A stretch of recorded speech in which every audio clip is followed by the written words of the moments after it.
think I have two different artists living inside me. One is the sexual erotic artist, and the other one is a bit more dark.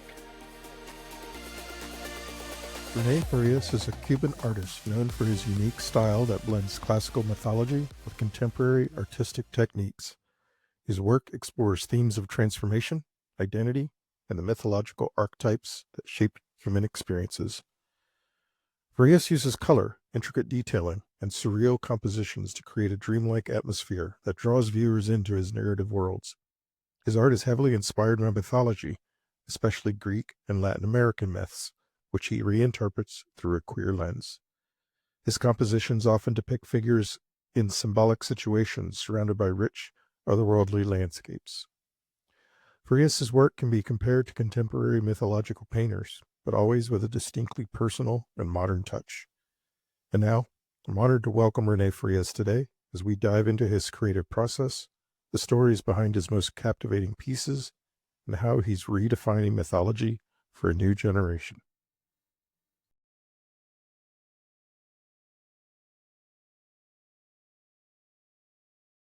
Rene, welcome to Art in the Raw. It's good to see you. Thank you. Thank you for It's joining a pleasure us. to be here. Looking forward to the discussion. So tell me a little bit about the first time mythology captivated you. There's a lot of mythology in your art. When did that first inspire you to put it in your art? Well, I remember when I was a child, I used to paint a lot of unicorn. I was fascinated by unicorn. I was and by mermaids too. So I started to using them in my. I wouldn't say my art because I was like 7 years old, so it was some kind of kid drawings. Mm-hmm. But then I grow up and I still fascinated with those themes. And also I remember I have many books with painters of big masters, like Tiziano and Bouguereau, and I was fascinated by how they use mythologies in their work. So I I want to do something like that with my work, and also that allowed me to create my own universe where I can explain my feeling, my thought using that. I love that. It's a beautiful metaphor. Is there a particular mythological story that kind of changed how you see the world, that just really connected with you? One in particular? I'm fascinated by mermaids. So for me, trying to imagine that there is a whole world that needs to be discovered under the sea. Um, it's like a new beginning. When everything in the earth forgot, we can go under the sea and start again because there's a completely universe down there waiting to be discovered. And I love to think that there are beautiful men and women down there waiting for us. So yeah. Did the mermaid story first inspire you as a child I growing remember up? I remember I was reading a book telling the story of how mermaids became was like a mythology Greek story. There was this beautiful woman that helping hope I don't know how to say that in English. Well, the god of the dead kidnapped the daughter of the mother Earth. So she punished those women became mermaids. So I was fascinated Ah, by that. It's like a kind of a punishment. So that was the first time that I get involved with that word. so I'm curious how growing up in Cuba influenced that, being an island country and surrounded by the sea. Hmm. Do you think that Well, had anything to do with it?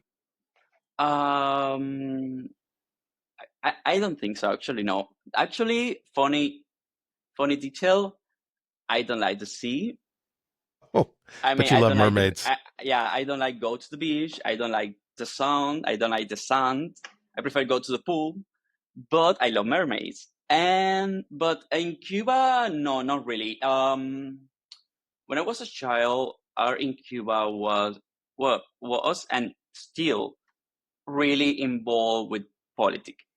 So I hate politics, and I don't want to make politics um for big display. I mean, Gotcha.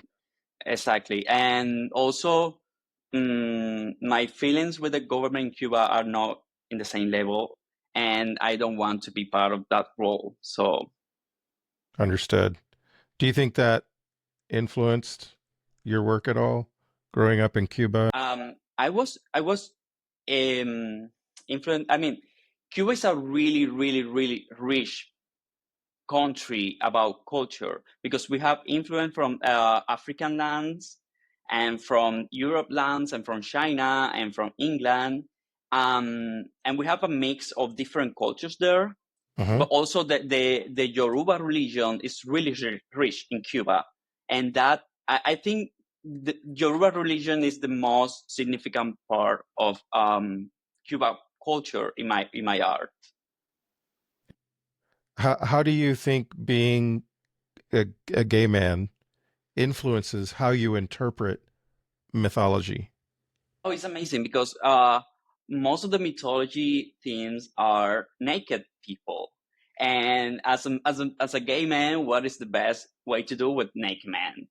So for me, it's funny, it's erotic, it's sexual, and sensual at the same time.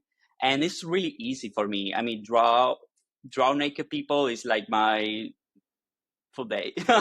Your passion. Yeah, exactly. And I really like anatomy, and I really like raw skin and different skin colors and different body types. And mythology and gay are really combined. That. I believe you're right with that. So your art has this very distinct kind of ethereal, otherworldly quality to it because of the mythology, obviously. But what techniques do you use to achieve that? Well, most of the time I work with watercolor, but also oil painting. Hmm. The problem is, I think I have two different artists living inside me.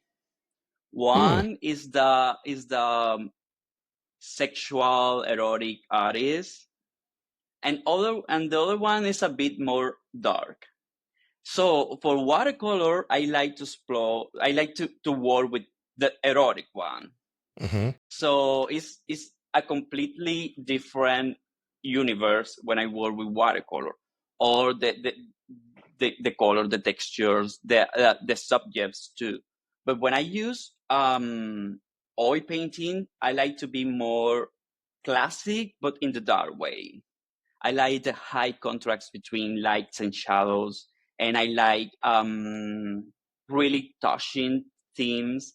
And also, I think I use more oil painting for social critiques and watercolor more for um, sexual demons, my internal sexual demons.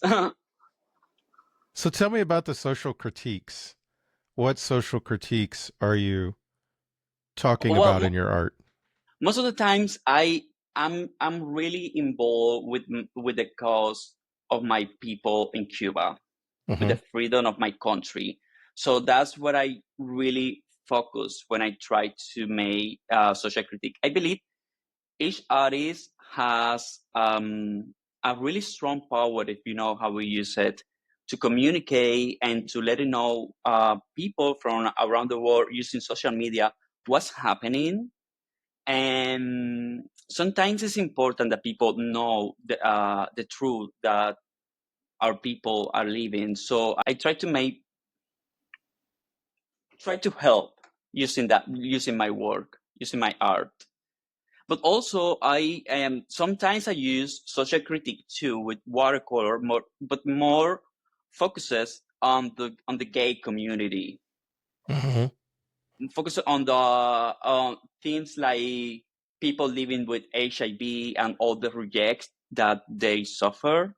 Mhm. Also, all the taboos. I don't know how to say how to say in English taboo is I don't Taboo? Yep, taboo is yeah, right. all the taboos around the sexuality, and also all the silence that queer artists are suffering on social media. Mm. Yeah, I mean, in conclusion, with watercolor, my social critique are more for my gay community. I mean, um, queer community in general, and with oil painting, more for my Cuban people. Okay. Um, how do you think your artistic process has evolved over time? You say you use watercolor and oils. Did you start with one and move towards the other? I started using charcoal. Was the first time, the Uh-huh. first medium that I started using. I still using it, but not often. Then I started using oil painting, and I was really focused with oil paintings. But then COVID arrived. I w- I was moved to Barcelona. I was living in Barcelona when COVID arrived, and then everything was closed. It's just el confinamiento. Everybody have to stay at home, Yep. so Confinement. confinement. So, and I start watching videos on TikTok, and because we don't have TikTok in Cuba. Um, So I was living in Spain, started watching video on TikTok, and a girl come out doing watercolor and was really, really, really good. How she blend the colors and how all the soft transition from one color to another. And onto that, I mean, I never studied art before. So you're totally So self-taught. yeah, so onto Amazing. that moment, I thought that I can only obtain that soft transition with oil painting. But seeing that girl doing that, I say to myself, I want to do that. I want to do the same thing. So I start doing watercolor in 2020, trying to get onto that girl level. So I start working every day. I start learning about different papers and different brands, and that's how my work get evolved. So my first watercolor was in 2020. Nice. Can you walk us through a couple of the paintings that you have on the wall behind you? I love Yeah, the one over your left shoulder, the triptych, the three this man. men and in Uh, front of the fire. yeah, let me That's let very me beautiful. let me see this so you get it better. Yeah, that's one is Coven. That's what I was telling you. With my oil painting, it's a bit more dark themes. Huh? I Like see that. witches, demons, and also pain, grieving, mournings. So yeah, more in a classic way, but yeah, really strong themes. I like that. And tell us about the one above that. It looks like there's a man in the water, the green, that one. There. Yeah. Okay. Well, I was telling you that I was really inspired by many artists, but most of them are Caravaggio, that you can see the influence Oh of yeah, you could Caravaggio in my definitely see painting. Yeah, that. the really, really high contrast between light and shadow. And the other one was Bouguereau. So Bouguereau, the way he painted the skin so soft was amazing, and the movement that he with the clothes and everything. And he made these four paintings. I mean, the twilight, the night, the day, and the ones that, so I don't know how to say in English. So this one is the most that I like. Obviously, it's a woman, but I want to recreate it with myself because I don't want to make a copy of the painting. I want to make like a how do I say homenaje? Tribute? A tribute. Yeah. Yeah, a tribute to the painter. So I paint to myself, and yeah, that's one of my last oil paintings, and I really, really, really like it. Also, I found the frame on the trash, So I say I need to do a painting of this side for this frame because it's really amazing. So you can find really amazing things on the trash You can sometimes. say shit. Yeah.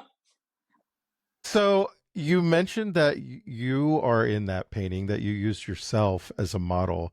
And following your social media, I noticed that a lot of times you will show your process of taking a photo of yourself or someone Reference photo. else Yeah. as a reference photo. Talk us through that process and how you use that to come up with your ideas for your paintings and then take the photos to as the Mm. model.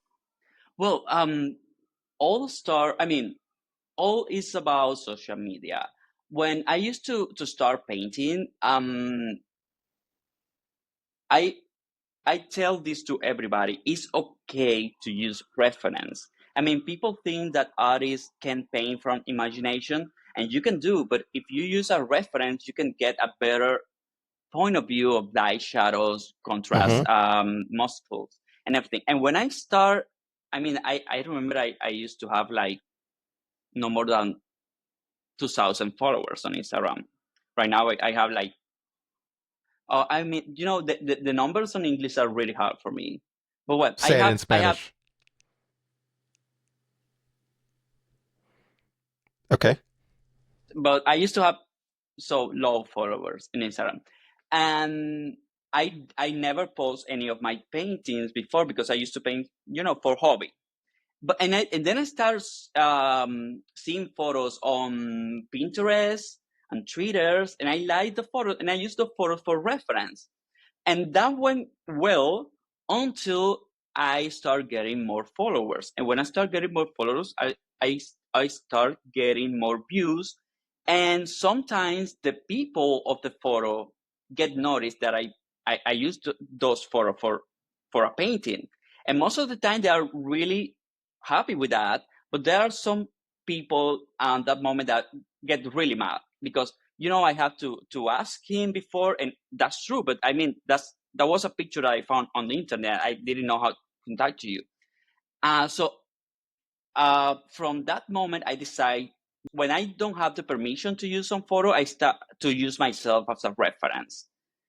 And also, it's easier. I mean, I can put myself in the the pose that I really want for a painting, Yeah. and I Get really it just the like. way you like it and then Exactly, yeah. and adjusted the light so that the way that I want to be in the painting, and it's a really enjoyable process from the idea and then to a sketch and then to take the pictures and then um, sometimes when I get lucky, I get involved my husband too, but he don't really like to take photos, but yeah, it's really nice. Sometimes I want to work with models. It's a good. Uh-huh. Models. Okay, yeah, but when I want to paint right now, right away. I mean, if I have an idea, I need to work on that idea because then another idea came and that idea before was Goes forgotten. away. So exactly. So when I want to paint something, I just have to get to work. And if I have to call for a model to come home to arrange a day for a photo shoot or something, it's too complicated You've for lost me. the inspiration at Exactly, that point. exactly. And so I decide to take a photo myself. Sometimes I paint myself. Other times I just take a photo and then I change my face or change some other elements, for not all the time being myself the subjects. Hmm. But I love to paint myself. It's really easy for me. Well, you make a beautiful model, so why not? Thank you. Um, let's talk a little bit about kind of challenges and risks. Has anyone challenged you or complained that you shouldn't use mythology to convey queerness? Not really. I mean, I found that there is many, many, many people that really like mermaids. I didn't know. I didn't have idea about that. They really like all these. I mean, until now, nobody complained about using yeah, mythology. Mythology. I have complained about using religious elements, because I love the symbolisms. It's okay. Is it good? Symbolism? Yeah, symbolism. And sometimes I use Catholic symbolism or Islamic symbolism. And sometimes, yeah, people get upset. I think they don't understand the message because I really do it with respect. I never paint something mocking of any religion. But, for the world being world, there have to be people with all kind of reactions. Yeah. But with mythology, no. People always want more, I think. I think mythology can sometimes be generally accepted, whereas specific Exactly. religions can be a little triggering for some people. Exactly. Uh, And also, I'm sorry. Yeah. no, go ahead. Um, in the Middle Age, people used to they I think it's Middle Age. Well, people used to use mythology themes to paint naked people because on that era, that time, that wasn't allowed.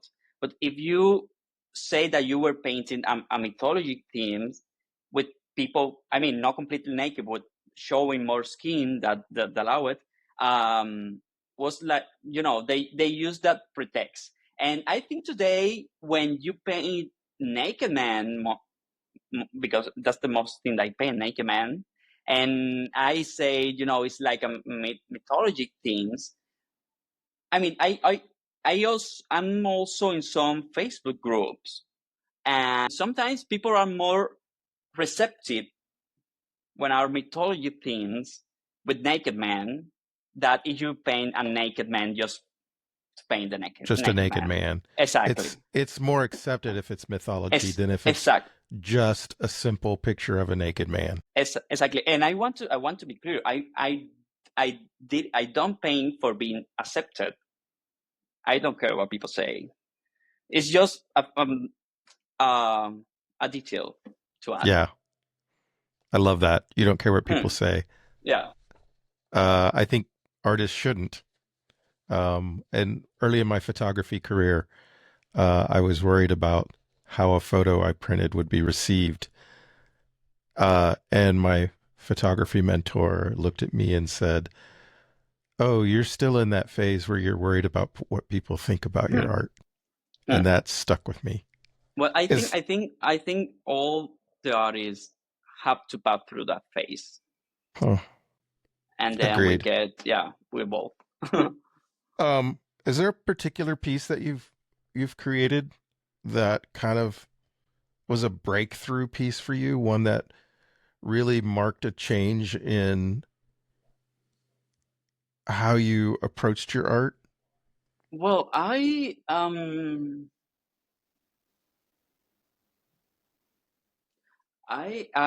mean, it's difficult. It's a tough question because each piece is really important for me. But oh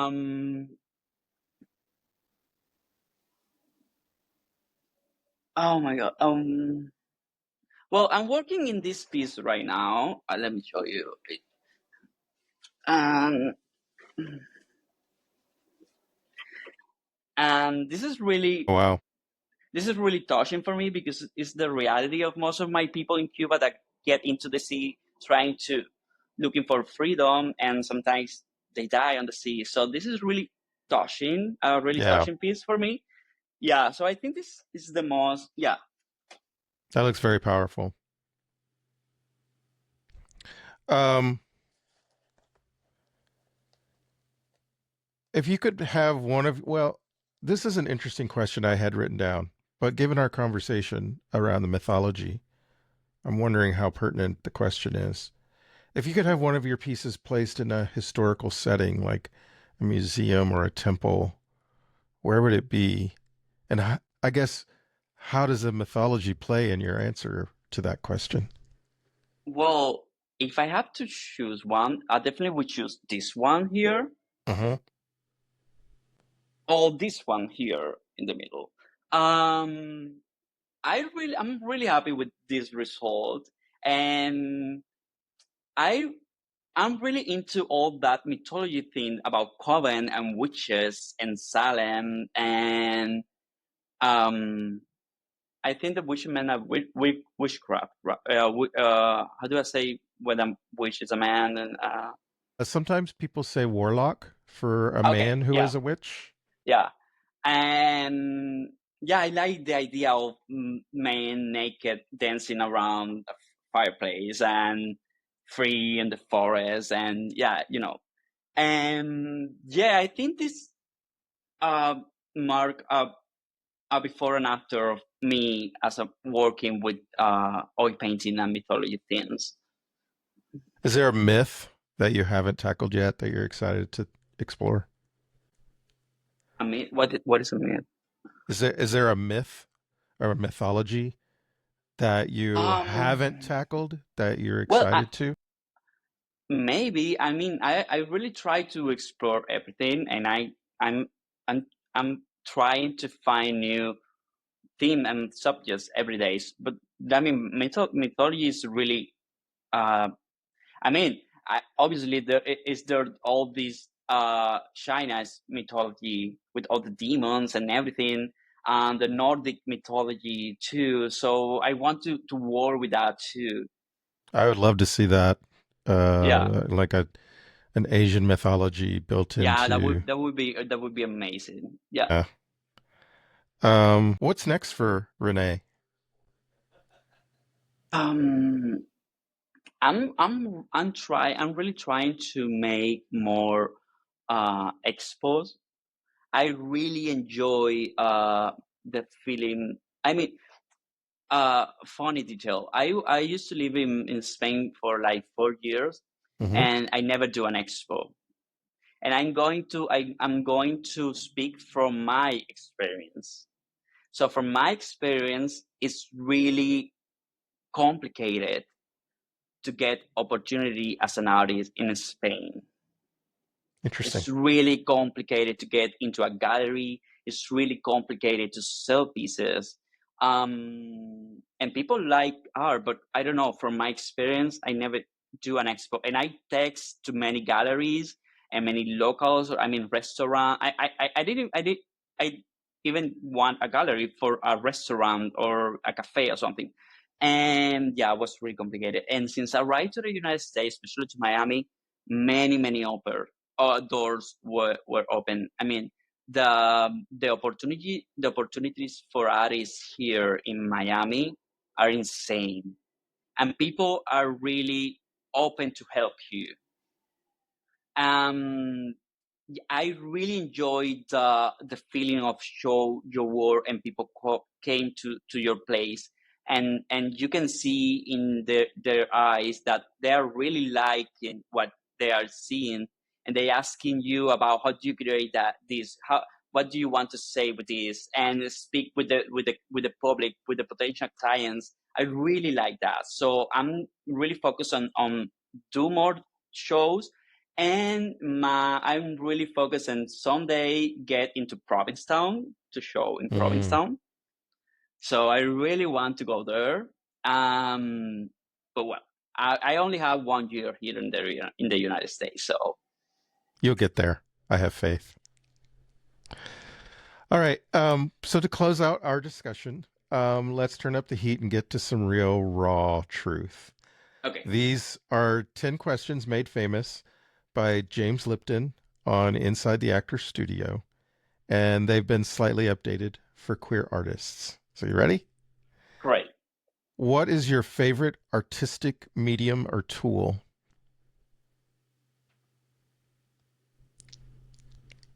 Oil painting. Oil painting. What artistic trend or cliche do you wish would disappear? Well, many people would hate me for that, but I don't really like abstract art. That's fair. That's fair. I I have my own opinions. Some of it Okay, I like, some of it I don't. Um, what fuels your creativity the most? I don't understand. Um, what feeds your creativity? What makes your creativity? Music, explode. Music. definitely music. Yeah. Sometimes I'm listening to music, I'm listening to a song, and uh, uh, um there is a small phrase inside the song, or a word or a lyric, and that inspired me to create something. Interesting. So the And all, next, I'm sorry, and also poetry. I love poetry, and I love dark poetry, and I love Edgar Allan Poe. So that's why I create this based on the Raven, the famous poem, the Raven. oh, So yeah, so I music and love that. poetry. So what sound or noise instantly inspires you as soon as you hear it? Um, Music. the Scooby Doo team. Scooby Doo team. Yeah, I love. I mean, if I can turn on the camera, but when in my studio, I paint in front of the TV, and I need to have cartoons on the TV. I love that. Yeah, and I I still love didn't watch the cartoons cartoon. till I die. I'm Yeah, gonna love yeah. cartoons. So I need cartoon. Yeah, What sound or noise completely kills your focus? repetitive noise. I don't know if I say right. Repetitive? Yep. Yeah, but I mean, I can work with noise. I don't have problem with that. But when it's, I mean, if I don't know how to say. Well, water is leaking. Or like Um, a drip. exactly, and exactly in 3 minutes, in three seconds, you will hear the same click, click, click. But in the exactly time period, that's insane for me. I can work with that. That drives me crazy Yeah, too. yeah, if they leak and then pass 3 minutes and then 4 minutes and then 1 minute, I don't have problem. The problem with me is the exactly time period Mm. that the song repeat. I don't like that. What's your favorite word or phrase to include in your work somehow? Like either literally writing it in or metaphorically. You have to be happy with what you're doing or what you're doing. You have to love what you're doing. I love that. If you could see any queer artist, living or dead, honored with a major public monument, who would it be? Well, I have two. I have Norman Rockwell. It's not queer, but I think the style is really hard in the way I do. And the other one is Tom of Finland. Mm, I love Tom's work. What is one profession or creative field you could never see yourself in? Working with the public, working face to public. I mean, I always smile, but my angry line is really small. And sometimes if the client don't have it is wrong, and I'm gonna tell you it's wrong. And yeah, I don't like to yeah. If your art could become an animal or take on life, what form would it take? I think it would be a cat. Cat? Yeah, because cat can be mysterious, but also can be sexy, but also can be furious, but also can be farouche, and also yeah. I think cats are many things. Cat is like a really small demon dressing Uh-huh. like a really nice guy. Yeah. I think you've described every cat I've had. A really small demon. I have two cats, so I know what I'm talking about. And then finally, 100 years from now, what do you hope your art says about you to those who find it in the future? I only want the people still talking about me. Good or bad, I don't really care. I just want to be remembered. I that's my main purpose in life, being remembered. I don't want to go from this world and in 10 years nobody say my name anymore. Well, I think the mythology and the beautiful work that you have will ensure that for a very long time. Ah, thank you. I really hope. Renee, I've really enjoyed talking with you. This has been a Me great too. conversation. I'm looking forward to seeing what work you've got coming forward, and I Yeah. can't wait to see what galleries you start showing up in. Yeah, I would keep you updated with that. All right. Thank you very much. Thank you so much for having me. And brother,